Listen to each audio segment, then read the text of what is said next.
তবে আমাদের কথা, ওনারা কি আসলেই সকল নারীকে রিপ্রেজেন্ট করছেন? ম্যাস পিপলের ডিমান্ডকে কি ওনারা অ্যাড্রেস করছেন? আমরা আজকের আলোচনায় দেখিয়ে দিব ওনারা ওনাদের কথিত ওনাদের যে দাবি অ্যাকচুয়ালি সেটা বেগ। ওনারা ম্যাস পিপলকে রিপ্রেজেন্ট করছেন না, বা ম্যাস পিপলের যে ডিমান্ড সেটাকে ফুলফিল করছেন না। শুরু করবো 24-এর গণ অভ্যুত্থান নিয়ে। যে আপনারা 313 পেজের প্রতিবেদনটিতে দেখবেন 1971 সালের বীরঙ্গনাদের সম্মাননার কথা বারবার এসেছে এবং আমরা এই সাধুবাদ জানাই। তবে 24 নিয়ে কোনো সিঙ্গেল কথা আমরা দেখতে পাই না। তাহলে কি 24-এর নারীরা নারী নয়? 24-এ যে নারী শহীদ হয়েছিলেন বা শহীদ যে ভাইরা ছিলেন, তাদের স্ত্রী, তাদের মা, যে শহীদ জননীরা আছে, তাদের পুনর্বাসন নিয়ে, তাদের ট্রমা হিলিং নিয়ে প্রস্তাবনা কোথায়? আমি পার্সোনালি এমন নারীকে চিনি যিনি একজন হোম মেকার ছিলেন। জুলাইয়ে তিনি রাজপথে ছিলেন, তার ছোট্ট বাচ্চাকে নিয়ে তিনি প্রতিদিন রাজপথে ছিলেন, কিন্তু এখন ওনাকে রেগুলার বেসিসে সাইকিয়াট্রিস্ট হেল্প নিতে হচ্ছে। ওনার বাবা, ওনার হাজবেন্ড সলভেন্ট বলে ওনার পক্ষে এটা পসিবল হচ্ছে। তবে আমাদের শ্রমিক ভাইদের ওয়াইফের কি অবস্থা? আমাদের শ্রমিক ভাইদের মায়েদের কি অবস্থা? একমাত্র উপার্জনক্ষম ছেলেকে হারিয়ে সেই মায়ের এখন কি অবস্থা? নারী অধিকার কমিশন কি একবারও জানতে চেয়েছেন? বা তাদের প্রস্তাবনায় কি আমরা এই প্রতিফলন দেখেছি? দেখতে পাইনি। শিরিন পারভীন হককে যখন সাংবাদিক প্রশ্ন করেছিলেন একটি টক শোতে যে আপনারা ধর্মীয় আইনকে বৈষম্যমূলক বলছেন, ধর্মীয় আইন নারীর প্রতি জুলুম সৃষ্টি করে, তো আপনারা যে ধর্মীয় আইনের সংস্কার চাচ্ছেন, সেই সংস্কারের মধ্যে, সেই সংস্কার কমিটিতে কোনো আলিম ওলামা বা ধর্মীয় স্কলারকে রাখার প্রয়োজনীয়তা বোধ করেনি বা কেন রাখেনি? তিনি স্পষ্ট জানিয়ে দিয়েছেন তিনি প্রয়োজন বোধ করেন। তিনি কোনো ধর্মীয় স্কলারকে সেই কমিটিতে, বা ধর্মীয় স্কলার নারীও আছেন, তিনি চাইলে নারীদের সাথেও বসতে পারতেন। আপনারা পিছনের যে প্রস্তাব সুপারিশ ফর্মটা আছে সেখানে দেখবেন তিনি বিভিন্ন সংগঠনের সাথে বসেছেন, উদিচি, ছায়ানট সহ প্রত্যেকটা সংগঠনের সাথে বসেছেন। তো আমাদের আলিম ওলামারা কোথায়? বা আমাদের যে নারী স্কলার আছেন ওনারা কোথায়? শিরিন পারভীন হককে জনাব নাসিমা আপা যখন জিজ্ঞাসা করেছিলেন যে ধর্মীয় সংস্কার যে করতে চাচ্ছেন, তো ধর্মীয় আইনগুলো তো আমাদের বিশ্বাস, তখন তিনি বলে দেন যে কোন ধর্ম? আমি তাকে প্রশ্ন করতে চাই, আপনি যে ধর্ম সেই ধর্ম, আপনি কি আপনার ধর্ম ভুলে গিয়েছেন? আপনি কেন প্রশ্ন করছেন যে কোন ধর্ম? দেখুন, আমরা বলতে চাই আমাদের দেশের বেশিরভাগ মানুষ তাদের ফেইথকে আঁকড়ে ধরে, তাদের ফেইথের মাধ্যমে তাদের জীবনযাত্রা পরিচালনা করে। আমাদের ফেইথই আমাদের ট্র্যাডিশন, আমাদের ফেইথই আমাদের কালচার। আপনারা আজকে আমাদের যে প্ল্যাটফর্মের নাম ট্র্যাডিশনাল শি, ওইখান থেকে আপনারা একটা ভিউ পেয়ে যাবেন বা কনসেপ্ট পেয়ে যাবেন যে আমাদের ম্যাস পিপল, আপনারা যদি নারীদেরকে দেখেন বা জুলাইয়ে যদি আপনি রাজপথে দেখেন যেসব নারীরা চলে এসেছিলেন, আপনি তাদের কাছে গিয়ে জিজ্ঞাসা করুন তারা কি চায়। তারা অবশ্যই ধর্মকে তাদের লাইফে চায়, তাদের জীবন ব্যবস্থা হিসেবে চায়, তাদের কালচার, তাদের ট্র্যাডিশন, তাদের মোরালিটি সবকিছুকে শেপ করে ফেথ। সেই ফেথকে আপনি বাদ দিয়ে, এতগুলো মানুষের দাবিকে বাদ দিয়ে আপনি কখনোই বলতে পারেন না যে আপনি ম্যাস পিপলকে রিপ্রেজেন্ট করছেন, আপনি নারী উন্নয়ন করছেন, নারীর প্রতি বৈষম্য ঘটাচ্ছেন। আমি এখানে দুটো পয়েন্ট নিয়ে কথা বলবো, আমার কিলোমিটার বাকি পয়েন্টস নিয়ে কথা বলবে। 41 থেকে 45 নম্বর পেজে নারী সংস্কার কমিশনে বারবার এসেছে পাহাড়িদের যে জীবনযাত্রা বা পাহাড়িদের যে আইনি ব্যবস্থা সেটা নিয়ে। 41 থেকে 45-এ বেশ কয়েক জায়গায় ওনারা বলেছেন যে পাহাড়িদের যে নিজস্ব গোত্রভিত্তিক আইনি ব্যবস্থা আছে সেগুলো যাতে মেইন স্ট্রিম যে আইন ব্যবস্থা আছে তার সাথে ইন্টিগ্রেট করা হয়। ইভেন এমন কথাও বলা হয়েছে, এমন প্রস্তাবনাও দেওয়া হয়েছে, কোনো পাহাড়ির সাথে যদি কোনো নন পাহাড়ির মামলা হয় এবং সেই মামলা নিরসনের ক্ষেত্রে সেখানে যাতে একজন দোভাষী নিযুক্ত করা হয় এবং পাহাড়িকে যাতে তার গোত্রভিত্তিক আইনের মাধ্যমেই সেই মামলা নিরসন করা হয়। আপনারা কি আপনার 45 নম্বর পেজে গেলে দেখতে পারবেন। তার মানে ওনারা পাহাড়ের কৃষ্টি, কালচার, ট্র্যাডিশন, তাদের ফেইথ, ভ্যালু সবকিছুর প্রতি সম্মানজনক পজিশন রাখছেন। তাহলে আমরা কোথায়? আপনি পাহাড়িদের প্রতি, পাহাড়িদের গোত্রভিত্তিক আইনের প্রতি, তাদের ভ্যালুজের প্রতি, তাদের ট্র্যাডিশনের প্রতি, তাদের কালচারের প্রতি একটা সম্মানজনক মনোভাব রাখছেন। ইনফ্যাক্ট নন পাহাড়িদের সাথে মামলা নিরসনের ক্ষেত্রেও আপনি চাচ্ছেন সেখানে যাতে তাদের আইন দ্বারাই তাদেরকে ট্রিট করা হয়, একজন দুভাষী নিযুক্ত করা হয়। তো বাংলার এতগুলো মানুষ যে ধর্মটাকে পালন করছে বা ধর্মটাকেই তাদের ট্র্যাডিশন, কালচার হিসেবে চিন্তা করছে, তাদের জীবনযাত্রা হিসেবে বেছে নিয়েছে, তাদের দাবি কোথায়? বা তাদের আইনগুলোকে কেন আপনার কাছে মনে হচ্ছে যে নিছক একটি বৈষম্যমূলক আইন?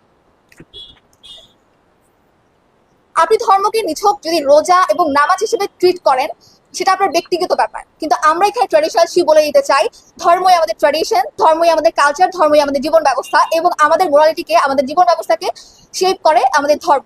এবং আপনি আমাদের ফেইথের অ্যাগেনস্টে গিয়ে যদি কোনো আইনের কথা বলেন তার মানে আপনি আমাদেরকে রিপ্রেজেন্ট করছেন না, আপনি বাংলার বেশিরভাগ মানুষকে, বেশিরভাগ নারীকে রিপ্রেজেন্ট করছেন না।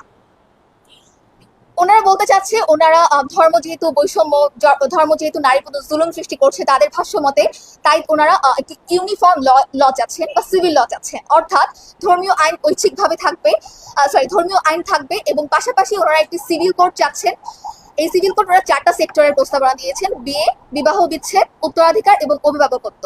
এই 4টি সেক্টরে ওনারা একটি সিভিল বা ইউনিফর্ম ল চাচ্ছেন বা অভিন্ন আইন চাচ্ছেন, যে অভিন্ন ল ঐচ্ছিকভাবে প্রত্যেকটি মানুষের উপর প্রযোজ্য হবে, প্রত্যেকটি নারীর উপর প্রযোজ্য হবে, হিন্দু, মুসলমান, খ্রিস্টান, বৌদ্ধ সবাই নির্বিশেষে সবার উপর প্রযোজ্য হবে। আমার দুটো প্রশ্ন, আপনি যে অভিন্ন লয়ের কথা বলছেন, এই অভিন্ন লয়ের বেস কি হবে?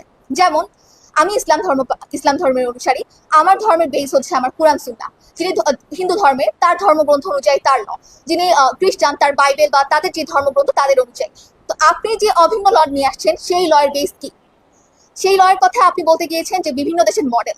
এখন বিভিন্ন দেশের মডেলকে আপনি কি হবে, যেমন আপনি কোন মডেলকে ফলো করবেন? ইউরোপিয়ান কান্ট্রিগুলোর মডেল, আমেরিকার মডেল, নাকি মিডল ইস্টের মডেল, নাকি ইস্টার্ন কান্ট্রিগুলোর মডেল? এখানে আরো প্রশ্ন থেকে যায় যে আপনি যদি এখন দেখেন আমি যদি ইউরোপিয়ানদের কথা চিন্তা করি, যে ইউরোপিয়ানদের মধ্যে খোদ তাদের কৃষ্টি কালচার, তাদের ট্র্যাডিশন, তাদের ফেথকে অবলম্বন করে তাদের আইনের মধ্যে কিন্তু বিভিন্ন ডিফারেন্স আমরা দেখতে পাই। তারা কিন্তু এক আইন দিয়ে পুরো ইউরোপ কিন্তু চলছে না। আপনি যদি এখন বলেন যে আপনি আফ্রিকার একটা ল বাংলাদেশে ইমপ্লিমেন্ট করে দিবেন, আফ্রিকার ট্র্যাডিশনের সাথে, আফ্রিকার মানুষের জীবন ব্যবস্থার সাথে, আফ্রিকার অর্থনৈতিক অবস্থার সাথে, মানুষের চিন্তা চেতনার সাথে, ভৌগোলিক অবস্থানের সাথে বাংলাদেশ কি মিলে? তাহলে আপনি এই যে মডেল উপস্থাপন করতে চাচ্ছেন বা আপনি যে একটা অভিন্ন ল বানাতে চাচ্ছেন, এর বেস সম্পর্কে আপনার কোনো রিসার্চ কেন নেই? আপনি কেন জানাতে চাচ্ছেন না যে এই মডেলের বেস কি হবে?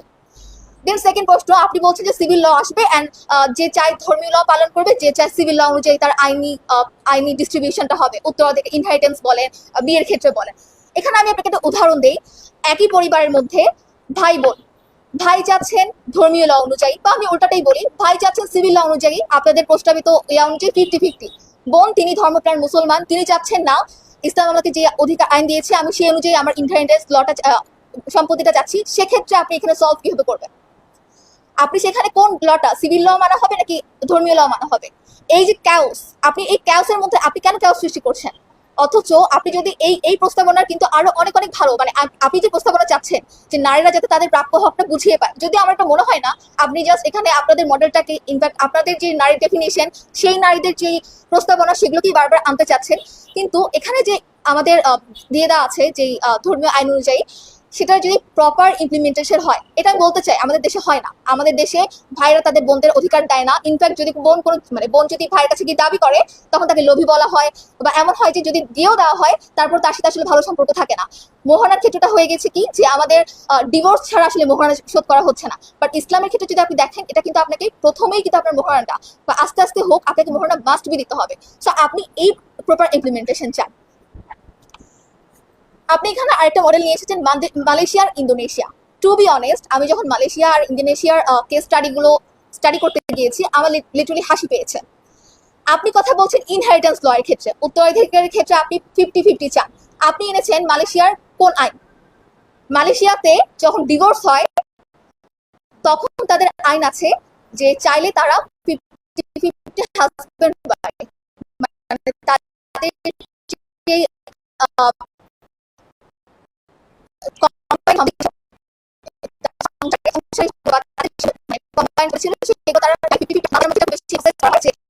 যদি কন্ট্রিবিউশন বেশি থাকে, যদি ওয়াইফের কন্ট্রিবিউশন বেশি থাকে সে বেশি দাবি করতে পারে, যদি হাজবেন্ড কন্ট্রিবিউশন বেশি থাকে তাহলে সে বেশি দাবি করতে পারে। তার মানে তাদের হচ্ছে কি ডিভোর্সের পরে যে সম্পত্তি নিরসন হবে সেক্ষেত্রে তারা 50-50 চেয়েছেন। আপনি সেটাকে এসে মিলিয়ে দিচ্ছেন ইনহেরিটেন্স ল এর ক্ষেত্রে। ইসলামে ডিভোর্সের পরে কে কতটুকু সম্পত্তি পাবে সে নিয়ে কোনো সুনির্দিষ্ট নীতিমালা নেই। ওখানে বারবার এটা ডিসকারেজ করা হয়েছে যে আপনি যে মোহরানা শোধ করে দিবেন সেটা যাতে বিয়ের পরবর্তীতে যখন ডিভোর্স হয়ে যাবে সেটা যাতে আপনি আবার ফিরিয়ে না নেন, এটার প্রতি বারবার এমফাসাইজ করা হয়েছে। মোহরানা শোধ করে দেওয়ার ব্যাপারে বলা হয়েছে, কিন্তু সম্পত্তি কিভাবে ডিভাইড করা হবে এই কথা কিন্তু ওইভাবে কোনো সুনির্দিষ্ট নীতিমালা নেই। আপনি 4 মাঝাবের দিকে দেখেন, সেখানে কিন্তু নেই। কিন্তু আপনি নিয়ে এসেছেন একটা ডিভোর্সের পরে যে সম্পত্তি ডিস্ট্রিবিউশনের যে লটা, সেটাকে নিয়ে এসেছেন আপনি কি ইনহেরিটেন্সের ক্ষেত্রে। মানে কেন? আপনি কি লিটারালি মানে ন্যূনতম কি কোনো স্টাডি আপনারা করেননি? আমি আমার বক্তব্যের শেষ পার্টি বলতে চাই, দেখুন, যে সুপ্রিম পাওয়ার হোল্ডার তার উইজডম নিয়ে আপনি প্রশ্ন তুলতে পারেন না। আপনার যদি নতুন করে প্রস্তাবনা থাকে, আপনি রিসার্চ নিয়ে এসে এখানে ক্যাওস সৃষ্টি না করে আপনি সেটা উপস্থাপন করতে পারেন। কিন্তু আপনি বারবার ধর্মকে নারীর বিপরীতে দাঁড় করিয়ে, ধর্মকে প্রত্যেকটা ইনজাস্টিসের বিপরীতে দাঁড় করিয়ে আপনি এটা করতে পারেন না। আপনার সেই রাইট নেই। এবং আপনি আমাকে ঠিকও করে দিতে পারেন না যে আমি আমার ব্যক্তিগত লাইফেই জাস্ট ধর্মটাকে রাখবো, এটারও আপনার রাইট নেই যে আপনি আমাকে ঠিক করে দিবেন যে আমি কতটুকুতে আমার ধর্ম রাখবো। কারণ ধর্মই, আমি যে লাস্টলি যে ধর্মই আমাদের ট্রেডিশন, ধর্মই আমাদের কালচার এবং ধর্মই আমাদের জীবন ব্যবস্থা। এই বলে এবং প্রশ্নগুলোর উত্থাপনের মাধ্যমে আমি আমার বক্তব্য শেষ করছি যে আপনি কি ম্যাস পিপলকে রিপ্রেজেন্ট করছেন কিনা, বা আপনাদের জনাব শিরিন পারভিন হককে সহ কমিটির যে 10 জন মেম্বার ছিল সবার কাছে আমার একই প্রশ্ন, আপনি কি ম্যাস পিপলকে রিপ্রেজেন্ট করছেন? কোথায় 24-এর নারী, কোথায় এখানে বাংলার নারীরা? আমার ফিলোমেট পরবর্তী আলোচনা করবেন।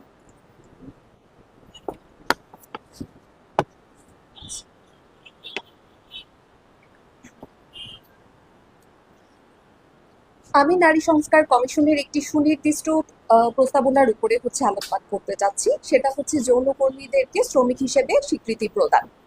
এখন বিষয়টা প্রথমত আমাদের কাছে খুবই মানবিক দৃষ্টির দিক থেকে মনে হচ্ছে যে এটা খুবই যুক্তিযুক্ত। এখান থেকে আমাদের যৌনকর্মী যারা আছেন তারা অনেক বেশি লাভবান হবেন, কিন্তু এখানে কিছু প্রশ্ন থেকে যাচ্ছে। প্রথমত, যারা আমাদের এখানে যৌনকর্মী আছেন তারা কি স্বেচ্ছায় এই পেশায় আসছেন? সেটা কিন্তু আমরা এখানে তাদের যে প্রতিবেদন তার উত্তর কিন্তু এখানে আমরা পাইনি।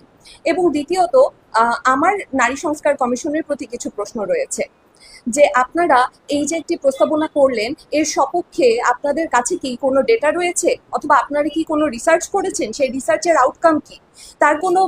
তার কোনো কিছুই তো আপনারা আপনাদের প্রতিবেদনে উল্লেখ করেননি। আচ্ছা, এই প্রশ্নগুলো বাদ দিই। এবার যদিও আমাদের অনেক সময় স্বল্পতা ছিল, যার কারণে আমরা ফিল্ডে যেয়ে আমাদের কোনো রিসার্চ করতে পারিনি, তবে অলরেডি বেশ কিছু রিনাউন্ড মিডিয়ার যারা তাদের ডকুমেন্টারি প্রকাশ করেছে এই টপিকের উপরে, তাদের বেশ কিছু বিষয়ের উপরে আমি আলোকপাত করতে চাচ্ছি। স্পেশালি মিডিয়াগুলোর মধ্যে রয়েছে বিবিসি, সিএনএ, আল জাজিরা। বাংলাদেশের দৌলতদিয়ার দিকে তাকান। দৌলতদিয়ার যে যৌনপল্লী রয়েছে সেখানে হাজারে হাজারে কর্মী রয়েছে যারা এই যৌন পেশার সাথে সংযুক্ত। এবার তারা এখানে কিভাবে আসছে? বেশিরভাগ প্রতিবেদনেই উঠে এসেছে তাদেরকে হয় মানব পাচারের মাধ্যমে এখানে নিয়ে আসা হয়েছে, নয়তো প্রেমিকের মাধ্যমে প্রতারণার শিকার হয়ে তারা এসেছে, নয়তো তাদেরকে চাকরির প্রলোভন দেখিয়ে এই পেশায় নিযুক্ত করা হয়েছে।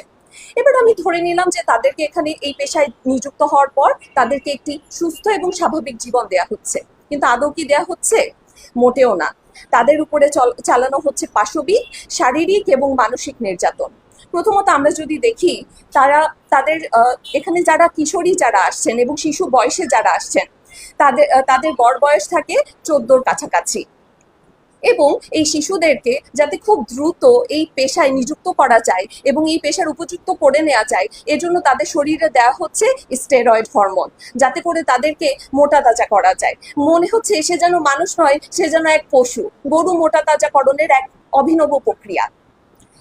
এরপরে আমরা যদি তাকাই, তাদের উপরে আরো বিভিন্ন ধরনের শারীরিক নির্যাতনের খোঁজ আমরা পেয়ে থাকি।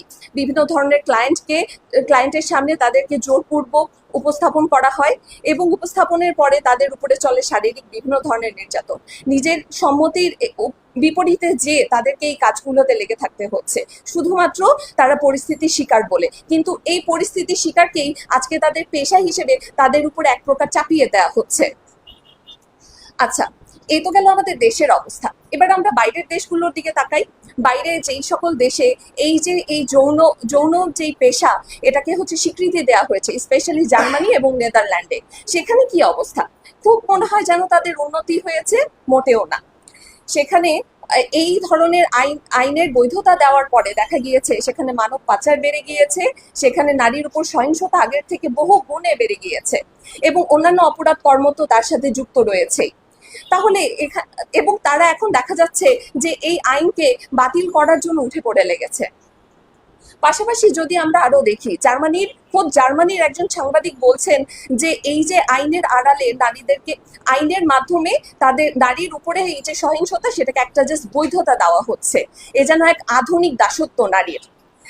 তো দিন শেষে যেই জিনিস পশ্চিমা বিশ্ব ছুঁড়ে ফেলে দিচ্ছে, সেই জিনিস আমাদের এখানে নারী সংস্কার কমিশন কোনো রকম রিসার্চ ছাড়া, কোনো রকম ডেটা কালেকশন ছাড়া, কোনো রকম মতামত গ্রহণ ছাড়া তারা জাস্ট আমাদের উপরে চাপিয়ে দিতে চাচ্ছে।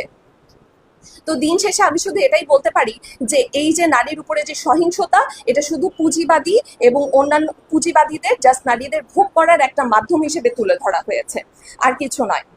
এবং পাশাপাশি আমরা যদি দেখি যে এটা নারীদের প্রতি যেই সহিংসতা এবং জুলুম হচ্ছে, যেই নারীদের প্রতি যেই শোষণ হচ্ছে, সেটাকে জাস্ট একটা পেশার নাম দিয়ে সেটাকে বৈধতা দেওয়া হচ্ছে, যেটার কোনো অর্থ আসলে থাকে না।